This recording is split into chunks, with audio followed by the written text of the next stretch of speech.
Well, folks, we've had a pretty significant event here. We had Kenneth Cheesebro, yeah, I know his name is Chesbro, but he'll always be Cheesebro to me, has flipped. And that is a big effing deal, as Joe Biden would say. You know, he and Sidney Powell both asked for speedy trials. They did so for different reasons, but they both asked for speedy trials. And to know why and what is so significant about Cheesebro flipping, you've got to really understand what's happened so far. You know, Cheesebro is not the first one to flip. The first one to flip was a guy by the name of Scott Hall. He was a bail bondsman down in Georgia. He was tied in with Sidney Powell, the Kraken. The Kraken has cracked also. See, Scott Hall flipping gave Fani Willis a guaranteed win against Sidney Powell. And I always said Sidney Powell would be one of the first to flip because, man, she's got a lot going for her. She really does. I don't like Sidney Powell. I hate her politics. But I have to respect the fact that she is actually a successful attorney. She's really good at what she does. She specializes in appellate law. She's got a very successful practice down here in Dallas. And yeah, that is why she ended up in Trump's orbit. She is a true believer. She's a Republican to the core. Like I said, I don't like the lady, don't get me wrong, but when they told Donald Trump, you know, you're gonna do some suing over this election and you're gonna end up appealing, you're gonna want Sidney Powell, because that's what she does. And they did. They hired her, and the rest is history. Scott Hall flipping on Sidney Powell meant that, yeah, she didn't have much of a case. She knew she didn't have much of a case going into it.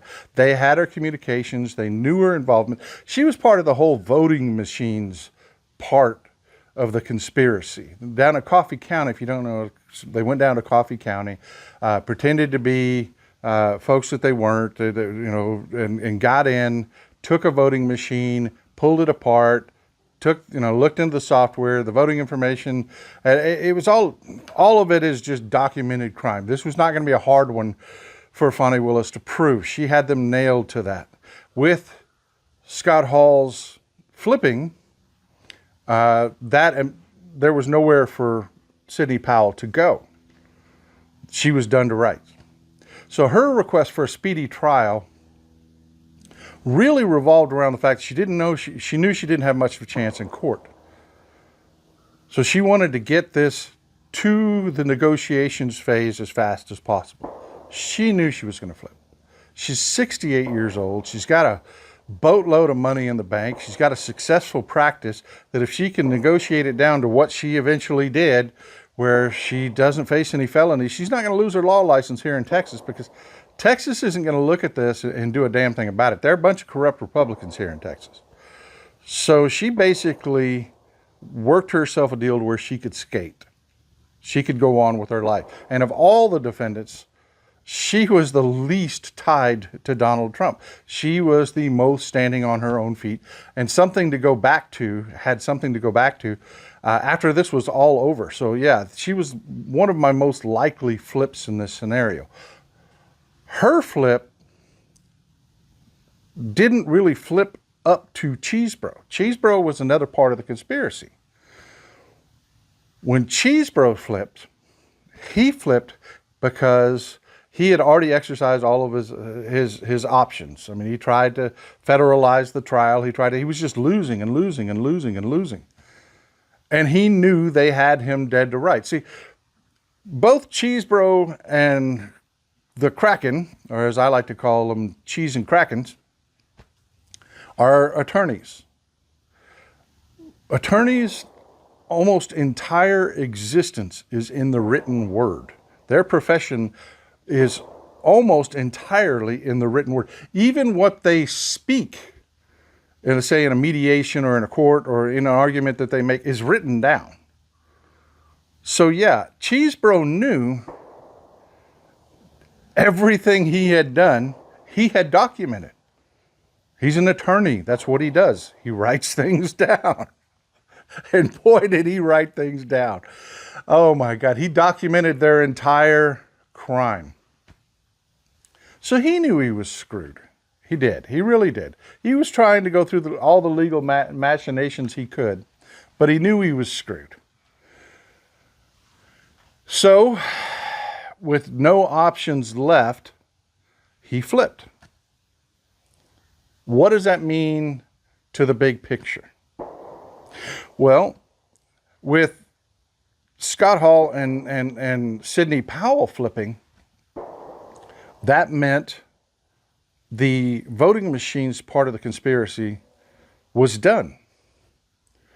That means that they no longer have to argue in court to prove the voting machines part of the conspiracy. You're going to have the people that carried out that conspiracy walk into court, say, yes, I did this. This is what I did. And this is why I did it. And they're going to point at Donald Trump and Rudy Giuliani. That's done. That part of the conspiracy is done for Fani Willis. That's why she got such a sweet deal. People are very upset about the deal she got, just pleading out to misdemeanors, a $6,000 fine, an apology.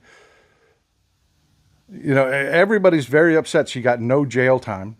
But what she delivers in court, in my humble opinion, is worth it.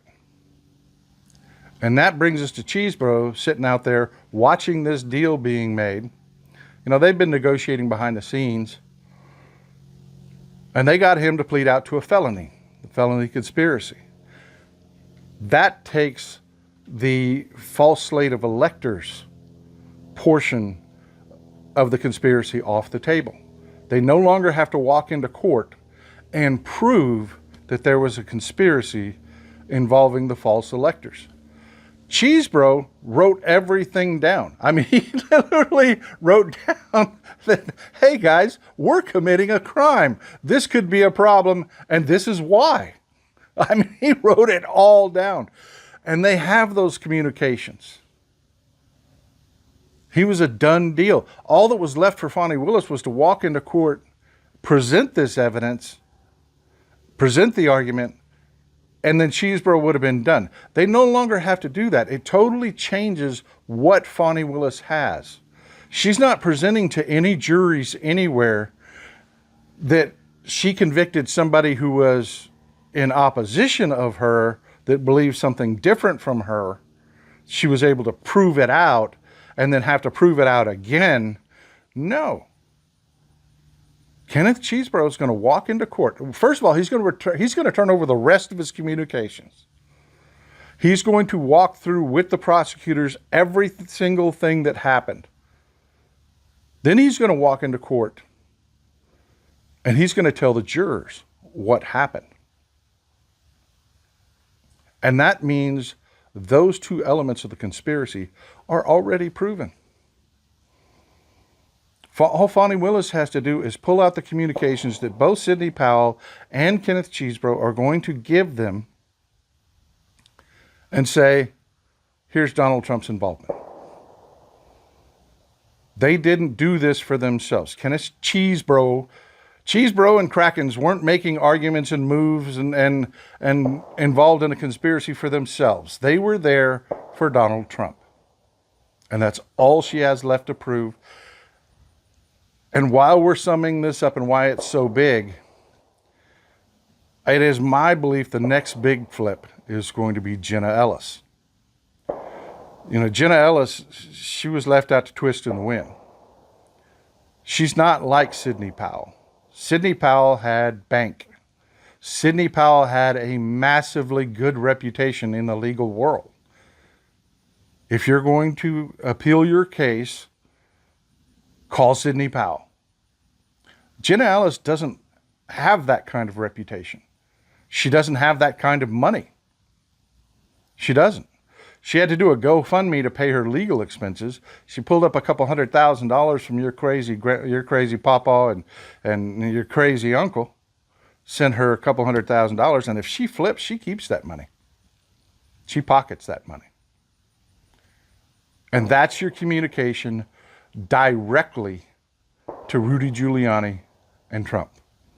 That will no longer have to be proven in court. So brace yourself, folks. I believe the huge significance of both cheese and crackers flipping is that Jenna Ellis flips next, and that gives Fani Willis everything she needs to bring down Rudy Giuliani and Donald Trump. It also makes all of the extraneous cases unnecessary to make deals on. All the other people that participated.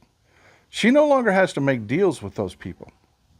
Cheesebro buries all the rest of the fake electors defendants. Sidney Powell buries everybody involved with the voting machine. She doesn't have to cut those deals anymore. They won't get as sweet a deal because they were stupid and they held out. What it does mean is that they will end up flipping for worse deals. They're done. The only thing that they gain by fighting this out in court is more jail time and more legal fees. They're not going to do that. You're going to see a bunch of extraneous people taking deals far worse than cheese and crackers has, and far worse than the deal that Jenna Ellis will get. Then Fani Willis gets her big RICO trial. Because you remember in the beginning, that's what she wanted. She wanted to try all of the defendants in one big New York Rudy Giuliani style RICO trial. And Judge Scott McAfee said, no, we're not going to do that. It's too much. We're going to break them up into different trials. And Fani Willis said, no, I got this. Trust me, I got this. And he said, no, let's go ahead and do the speedy trial ones first. And she showed him. When it comes to trial, they're going to flip. So we're going to get our big show trial, folks. That is my other prediction. Scott McAfee, Judge McAfee is going to say, okay, you got this, Fani. Do it. And we are going to see a trial in Georgia soon involving everybody. And then they're going to flip and flip and flip and flip and flip until it is just Donnie and Rudy sitting in the chair. That's going to be beautiful. Folks, y'all have a wonderful day. This is old Texas Paul, asking you please, hit the subscribe button, hit the thumbs up button so we can boost this up on the algorithm. And there's going to be a commercial following this. Help the folks at MeidasTouch out. They have built the best network in the country. They're doing the best work for you. I can't tell you how hard these guys work. Help them out. Hey Meidas Mighty, love this report? Continue the conversation by following us on Instagram @MeidasTouch to keep up with the most important news of the day. What are you waiting for? Follow us now.